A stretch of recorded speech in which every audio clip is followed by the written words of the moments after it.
Genius peoples వాయిస్కి స్వాగతం. నేను మీ శైలిజ. ఇక ఈరోజు మన స్టూడియోలో ఉన్నారు సీనియర్ జర్నలిస్టు రామ్మోహన్ గారు. Hello sir. నమస్తే మేడం.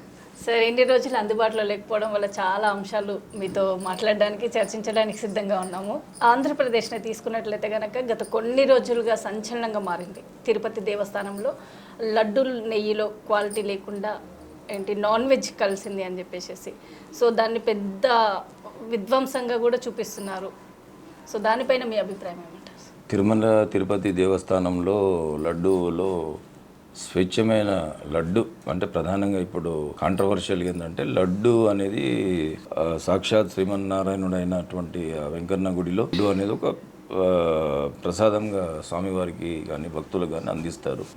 కాబట్టి దాంట్లో నెయ్యి ఏదైతే వీళ్ళు గత ప్రభుత్వం పాలక వర్గం ఏదైతుందో దాంట్లో ఆ నెయ్యి కొనుగోలు అనేది తక్కువ ధరది కొన్నారు. ఆ తక్కువ ధర కొన్నటువంటి నెయ్యి అనేది క్వాలిటీ లేదు అనేది ప్రధాన అంశము. ఈ విషయాన్ని ఎట్లా మనకు తెలిసిందనేది మన సమాజానికి అంతా తెలిసిందే. ఇవన్నీ మనం పోకుండా ఏంటంటే ప్రధానంగా ఇప్పుడు అది పెద్దగా సెన్సేషనల్ న్యూస్ అని కూడా అనుకోవడానికి లేదు. ఒకటి. రెండోది వచ్చేసి ఇప్పుడు వాస్తవానికి ఇప్పుడు ఇది భక్తుల మనోభావానికి సంబంధించిన అంశం ఒకటి. రెండోది వచ్చేసి ఇంత కుట్ర, మరి ఇంత కుట్ర, ఇంత అవినీతి ఈ జరగడం అనేది కూడా ఇది ఒక అథెంటిక్ ఇన్ఫర్మేషన్ తోనే సీఎం చంద్రబాబు నాయుడు ఎవిడెన్స్ అంటే గుజరాత్ లో ఉన్నటువంటి క్వాలిటీ కంట్రోల్ ల్యాబ్ ఏదైతే ఉంటుందో దాని పేరు ఏదో ఉంటుంది, అక్కడ నుండి వాళ్ళు తెప్పించుకున్నటువంటి రిపోర్ట్స్ ఆధారం చేసుకొని సీఎం ఆయన కూడా వెంకటేశ్వర స్వామి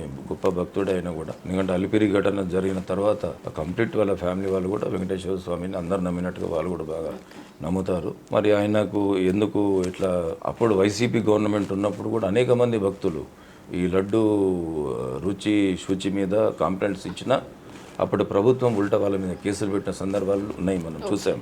అయితే అప్పుడు వాస్తవానికి జరిగింది ఏంటంటే ఆ నెయ్యి పర్చేస్లో కుంభకోణం జరిగింది. వాస్తవానికి కుంభకోణం జరిగింది.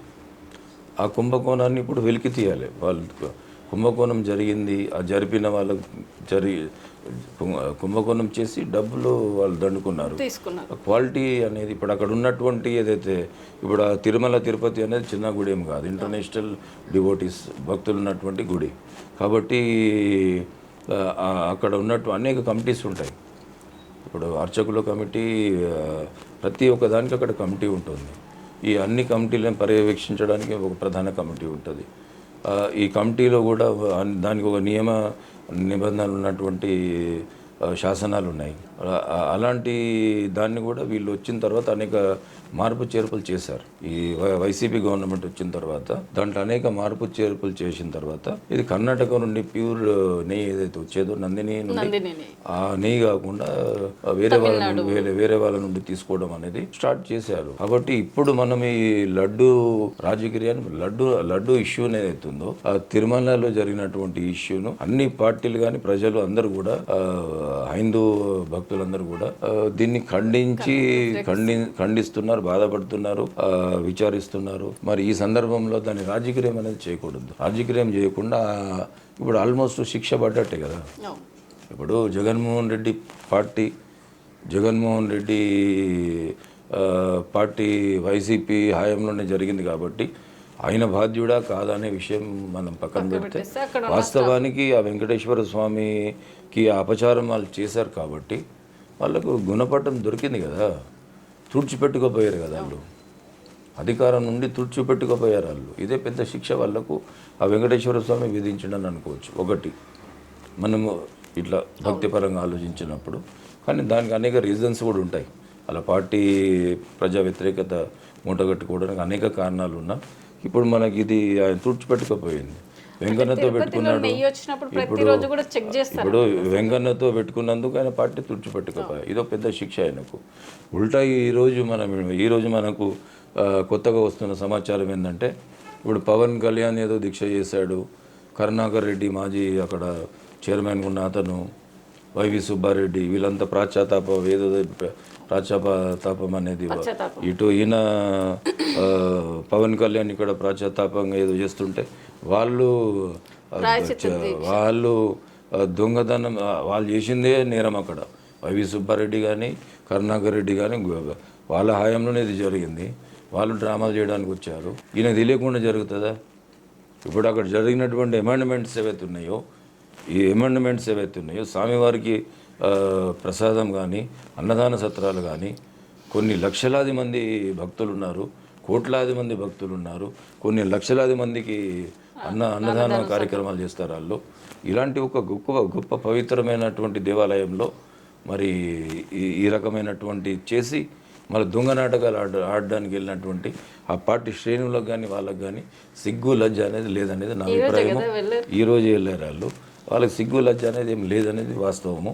వాళ్ళు అక్కడ నుండి ప్రజలు తరిమి కొట్టాలి, వాళ్ళని వాస్తవానికి తరిమి కొడుతున్నారు, వాళ్ళని ఇంకా తరిమి కొట్టాలి. దీని ద్వారా ఏమవుతుందంటే చోరీ ఉప్పర్సే సీనా జోరీ అంటారు దీన్ని.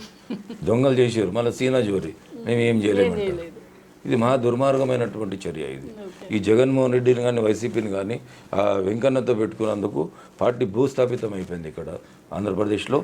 మరి ఈ జగన్మోహన్ రెడ్డికి ఇప్పుడు అక్కడ తరిమి కొట్టడం కాదు, రాళ్లతో కొట్టాలి, రాళ్లతో కొట్టి తరిమేయాలి ఆయనను. వైసీపీ శ్రేణులను కానీ జగన్మోహన్ రెడ్డిని కానీ ఓరుగది. ఇదేమైపోతుందంటే ఇన్ ఫ్యూచర్లో ఇప్పుడు ఈ ఇష్యూని కంట్రోల్ చేయకుంటే లా అండ్ ఆర్డర్ ప్రమాదంలో పడుతుంది. ఈ లా అండ్ ఆర్డర్ని ప్రమాదంలో వేయడానికి రాష్ట్ర వినాశనాన్ని కోరుకున్న వ్యక్తులు ఎవరైనా ఉన్నారు, ఆంధ్రప్రదేశ్ వినాశనాన్ని కోరుకున్న వ్యక్తులు ఎవరైనా ఉన్నారు అంటే ఫస్ట్ ఈయన పేరు చెప్పొచ్చు, మనం జగన్మోహన్ రెడ్డి అండ్ కో అని చెప్పొచ్చు. కాబట్టి ఈ హైందవ సాంప్రదాయ ప్రకారం, సంస్కృతి ప్రకారము దీప నైవేద్యాలు ఏవైతే సమర్పిస్తారో పరమ పవిత్రంగా ఎవరి వాళ్ళు నైవేద్య సమర్పణ ఇంట్లో చేసుకుంటారు, లేదంటే భక్తితో గుళ్ళలో చేస్తారు. మరి ఇది వెంకన్న స్వామికి ఆ రకమైనటువంటి ప్రసాదాలలో ఇంత కీటు పనులు చేసినటువంటి ఈ దుర్మార్గమైన చర్యలను అందరూ ఖండిస్తున్నారు. వాస్తవానికి ఇది చంద్రబాబు నాయుడు విత్ ఎవిడెన్స్ ఆధారాలతోనే ఆయన బయట చెప్పిండు. దీని మీద కూడా అనేక సందేహాలు ఉన్నాయి. ఇప్పుడు ఆయనకు వచ్చిన 2 నెలల వరకు ఎందుకు ఆపిండు ఒకటి, దాని తర్వాత వచ్చేసి అదొకటి. అంటే దీన్ని సామరస్యంగా పరిష్కరించకుండా సామరస్యంగా రాజకీయ పరంగా దీన్ని రెచ్చగొడుతున్నారు. నేను ఇప్పుడు ప్రధానంగా చేసే డిమాండ్ ఏంటంటే ఇటు చంద్రబాబు నాయుడు కానీ గవర్నమెంట్కి అప్పీల్ కానీ ఈ ప్రజలకు కానీ అనేక మంది దీన్ని రాజకీయం చేయడానికి ఎవరికి వాళ్ళు సోలోయిజం చేస్తున్నారు తప్ప మత విద్వేషాలు రెచ్చగొట్టకుండా సామరస్యంగానే దీన్ని సమస్యను పరిష్కరించి శిక్షలు ఎవరైతే ఈ కార్యక్రమాలకు అంటే ఈ యొక్క దుర్మార్గానికి పాల్పడ్డటువంటి అధికారుల మీదకు గట్టి చర్యలు భవిష్యత్తులో ఇలాంటి పునరావృతం కాకుండా వాళ్ళకు శిక్ష పడే దిశగా అనేది ఇప్పుడున్న టీడీపీ అలయన్స్ గవర్నమెంట్ చేయగలిగితే బాగుంటుంది తప్ప ఇది రిపీటెడ్గా కంటిన్యూగా పబ్లిక్లోకి రొటేట్ అవుతుంటే మత ఘర్షణలు కానీ లా అండ్ ఆర్డర్ ఇష్యూస్ కానీ ఈ భక్తులకు మనోవేదన కానీ చాలా ఇబ్బందికరంగా సమాజంలో ఉంటుంది. కాబట్టి ఈ ఇష్యూని రాజకీయం ఎవరు చేయకుండా అక్కడ జరిగినటువంటి ఆ దుర్మార్గ చర్యలు పాల్పడ్డటువంటి అధికారులందరినీ కూడా జైలుకి పంపించి ఏ నాయకుడు కానీ ఏ గుళ్ళో కానీ ఇలాంటి అపవిత్రమైన చర్యలకు పొనుకోకుండా కఠినమైన చర్యలు తీసుకోవాలనేది నా అభిప్రాయము. మరి నా అభిప్రాయం ఒకటి ప్రధానంగా. Okay madam.